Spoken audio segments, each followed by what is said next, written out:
Bueno, ha habido mucha polémica por esta foto que ha circulado ampliamente en internet de la visita de los reyes a Mauthausen, al campo de concentración. Más concretamente, de la visita de los reyes rodeados de banderas republicanas. Incluso ha corrido aquello que era una encerrona del gobierno. Yo creo honestamente que ni mucho menos. Al contrario, lo que pasa es que un detalle importante, en Mauthausen había republicanos, republicanos españoles, que no solo combatieron bajo esa bandera, obviamente durante la guerra civil, sino que incluso murieron y en unas condiciones atroces. Yo creo por eso que el hecho realza el gesto un poco de la Casa Real, ¿no? Es la primera vez que el jefe del Estado, el rey en este caso, visita el campo de concentración de Mauthausen. Vamos a hacer una visita al campo. Pone los pelos de punta. Bueno, difícil en mi caso, pero permítanme la expresión. Yo he estado varias veces, he de confesarles, por interés personal. Recuerdo que la primera vez que fui, típico viaje a eso de juventud, me llamó mucho la atención un recuerdo, una bandera, recuerdo de un señor que había sido capitán del ejército republicano, de la Estat Català en este caso, un partido independentista catalán, y que había fallecido allí. Y luego regresé hace ya 10, 15 años con Amical de Mauthausen, que hacía un trabajo espléndido en sucesivas ocasiones. No por nada, no tenía ningún familiar que había estado ahí, ni siquiera tenía un familiar que había combatido aquello con los republicanos o con los franquistas, ni mucho menos. Pero quiero aprovechar la ocasión para eso, para mostrarles un poco el campo de concentración y sobre todo las consecuencias, ¿no? Lo que decía antes, evidentemente combatieron por esa bandera y era lo más normal en estos acontecimientos para celebrar la liberación del campo, que no digo supervivientes porque quedan muy pocos, creo que ya no queda ninguno en estos momentos, pero que familiares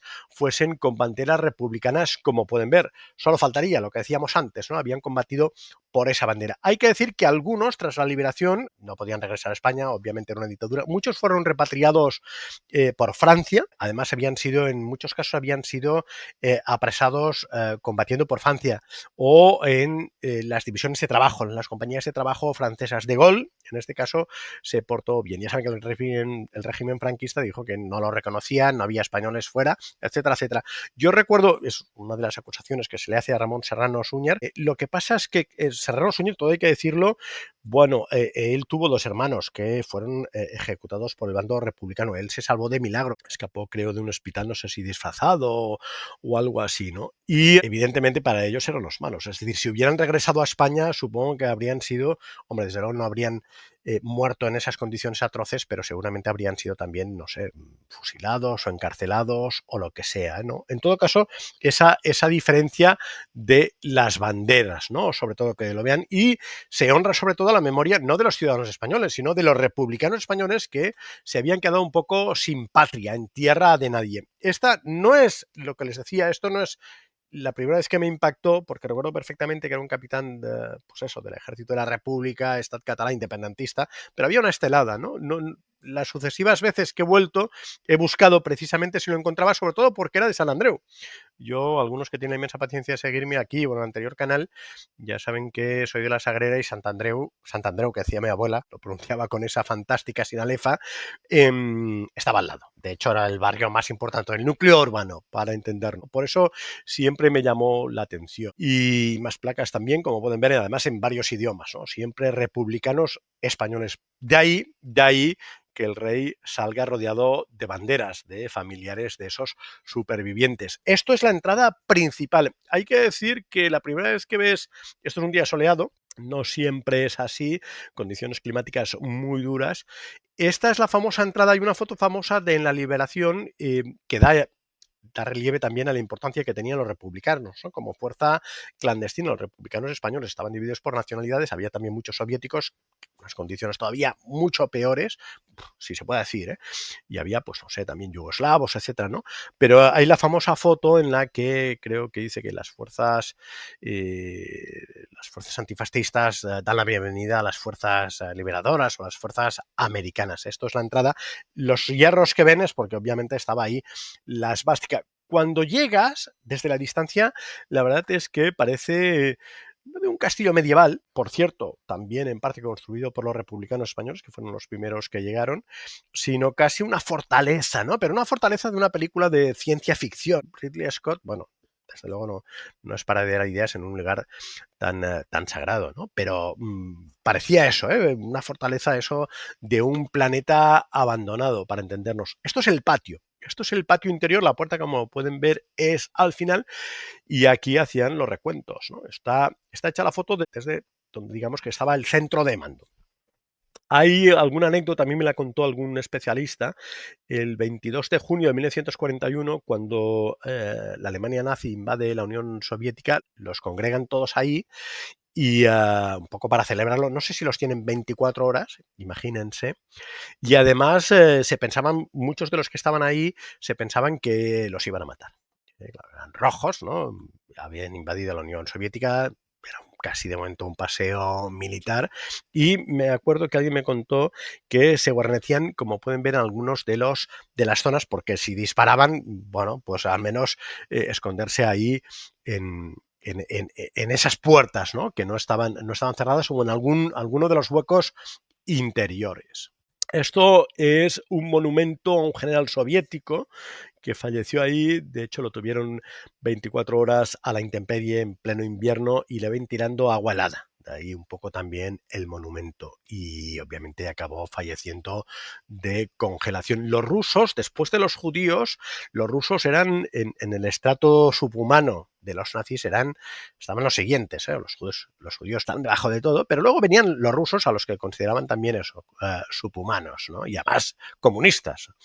Bueno, esto creo que no hace falta traducción. Obviamente, supongo que cuando estaba en marcha el campo no estaba el carterito. Y técnicamente, Mauthausen no era un campo de exterminio como Auschwitz. No, era un campo de concentración. Lo que pasa es que por las condiciones era durísimo y desde luego la tasa de mortalidad era también muy elevada. Estos son las celdas de castigo.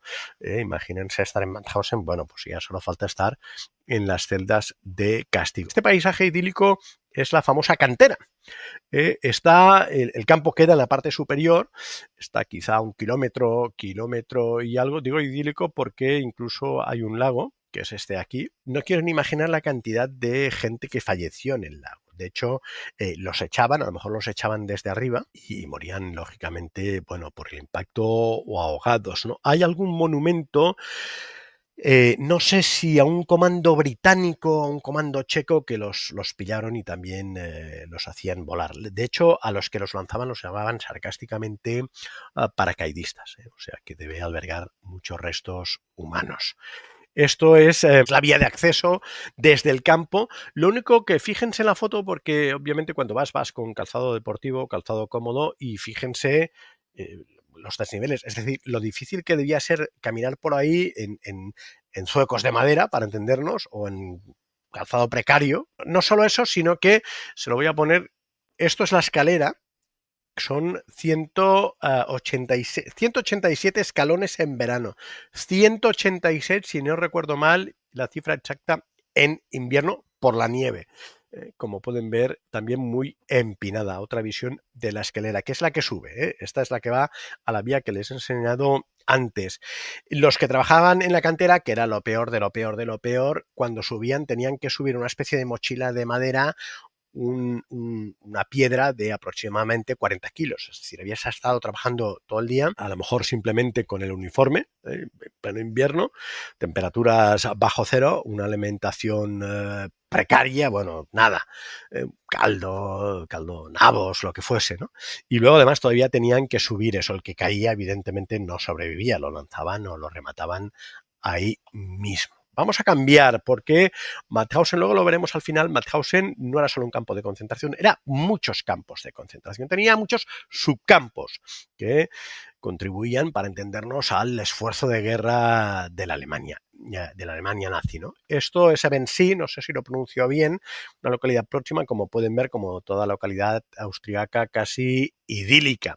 Lo único que queda en este caso de este subcampo, que también fue importante, es esto, la puerta de entrada. El resto, como ven, son chalets, bueno, de alto nivel adquisitivo, ¿eh? La placa, y como pueden ver también aquí, hubo 8.000 hombres, o sea que vivían en este campo del cual apenas queda nada. De hecho, cerca, muy cerca, hay, como pueden ver, un parque infantil, ¿no? Ese contraste. En Evencí construían las famosas V2 y V1, perdón, que era una factoría secreta de construcción de armas de guerra, unos túneles inmensos, humedad, frío. Imagínense la cantidad de gente que murió no solo para construir los túneles, sino luego para fabricar las bombas volantes. Y también, como pueden ver, la dimensión y la longitud de esta zona o de este sitio. A mí lo que más me impresionó es esta foto. El de la izquierda, un general alemán, que no recuerdo el nombre y en todo caso impronunciable con mi alemán, y el de la derecha es Werner von Braun, que como saben fue el hombre que envió el hombre a la luna. Los dos fueron luego reclutados por los americanos. Werner von Braun, bueno, era un científico, efectivamente, lo que pasa es que, claro, contribuyó a eso, al esfuerzo bélico alemán. Era alemán, por otra parte creo que incluso tenía un rango en las SS. Esto es después de que le diesen una medalla, como pueden ver, la lleva al cuello. Debió ser el único hombre de toda la humanidad que debió estrechar las manos de Hitler y de Kennedy, por razones obvias. Y ahora nos trasladamos a otro que es Gusen. Gusen también, en este caso, era más o menos lo mismo. No se puede visitar tanto, lo que pasa es que, como pueden ver, es una localidad también. Hay muchas residencias y muchos chalets. En este caso, fue un empresario italiano, el hermano de una víctima de Gusen, que decidió comprar unos terrenos y levantar de su propio bolsillo el memorial. Este memorial que pueden ver, ¿no? Bueno, un poco de los años 70, ¿no? Creo, 60, ¿no? Estos son los hornos crematorios en Gusen y en Evencí, sobre todo en Gusen, y hay otro que no lo he puesto, que era Hartem. Hartem era un castillo casi idílico, de hecho fue construido en el siglo XIX, en pleno imperio austrohúngaro. Enviaban a los que daban por muertos, los enviaban ahí para que acabasen de morir y luego los incineraban. Estos son los hornos crematorios, creo que de Gusen. También, en fin, creo que no hace falta más explicaciones, ¿no? Y otro detalle importante, ¿no? Por ejemplo, bueno, en Gusen evidentemente también fallecieron muchos republicanos españoles. Me llamó la atención yo no soy aficionado al boxeo, pero fíjense, ¿no? A Llorenç Vitrià, un catalán, la maravilla del ring, que falleció en Gusen en 1941, es decir, un hombre habituado a hacer deporte, resistente, etcétera, etcétera. Seguimos en Gusen, estos son las antiguas pabellones de los soldados de las SS. Siguen en pie, ¿eh? No solo eso, sino que les voy a mostrar otra foto, que es esta aquí. Esto es el antiguo centro de mando, la entrada del campo y el centro de mando de las SS, que les sonará si les muestro esta porque es un chalet, actualmente es el mismo centro de mando. Bueno, supongo que lo privatizaron al final de la guerra. Tampoco estaba Austria para tirar cohetes. Generalmente hay polémica en cada efeméride porque, claro, la gente relaciona una cosa en la otra, pero fíjense que efectivamente es lo mismo. Y para ir terminando, déjame decirles también que esto no está en un remoto pueblo de las montañas, en algún caso sí, pero evidentemente para el transporte de los internos el ferrocarril era importante. Mauthausen es una estación, es una localidad de tren, como pueden ver también hay una estación de tren perfectamente comunicada. Con ello quiero decir que una estación de rodalías, de cercanías. Con ello quiero decir, ¿podía ocultarse? Yo creo que no. Por supuesto, los ciudadanos de alrededor, creo que en Alemania había 10.000 campos en total, más o menos, ¿no? Bueno, en Mauthausen llegaban de madrugada, por ejemplo, a las 3 o las 4 de la madrugada, pero solo del follón de los perros, los gritos. No sé si la vía de acceso al campo es como la actual o había otra, pero más o menos, si no pasaba por el centro del pueblo, debía pasar por cerca. Seguramente también, déjame decirles que había todo el mundo. No solo, evidentemente, los miembros del partido, sino seguramente ciudadanos que lo veían y seguramente incluso los aliados, ¿no? Lo digo porque recuerdo que los británicos, por ejemplo, bombardearon la factoría de Peenemünde, que es una isla del Báltico, donde se fabricaban las V1 y las V2. Consiguieron retrasar su entrada en funcionamiento, creo, 6 meses, pero debía ser la factoría más secreta del Tercer Reich. Y los británicos, creo que con la ayuda de la resistencia polaca, la localizaron y la bombardearon. Bueno, pues cuesta de creer que si sabían de la existencia de Peenemünde, no supieran de la existencia de Auschwitz. Delante de la estación sí que hay un monumento con algunos nombres, como pueden ver, de víctimas de Mauthausen. Cuando hay la conmemoración, estos son claveles que dejaron escuelas catalanas, en uno de los años que yo fui, se llena de claveles. Y ya para ir terminando, esta foto es de Vencí. Bueno, fíjense, supervivientes, algunos no llegaban ni a 40 kilos. O sea que, además, muchos fallecieron después de la liberación. El cuerpo no estaba habituado a comer, los alimentaron por desconocimiento y algunos fallecieron, además, entre terribles dolores, porque es que ya no tenían el cuerpo acostumbrado. Ya que hablamos de supervivientes, esta es una foto famosa, no sé si Mauthausen o no, pero también, como pueden ver, entre 35 y 40 kilos. Por eso quiero rendir homenaje, bueno, esto es una foto de americanos que liberaron el campo también. El de la derecha, obviamente no es un ranger, hablé con él, en este caso era zona austriaca, y llegaron los americanos.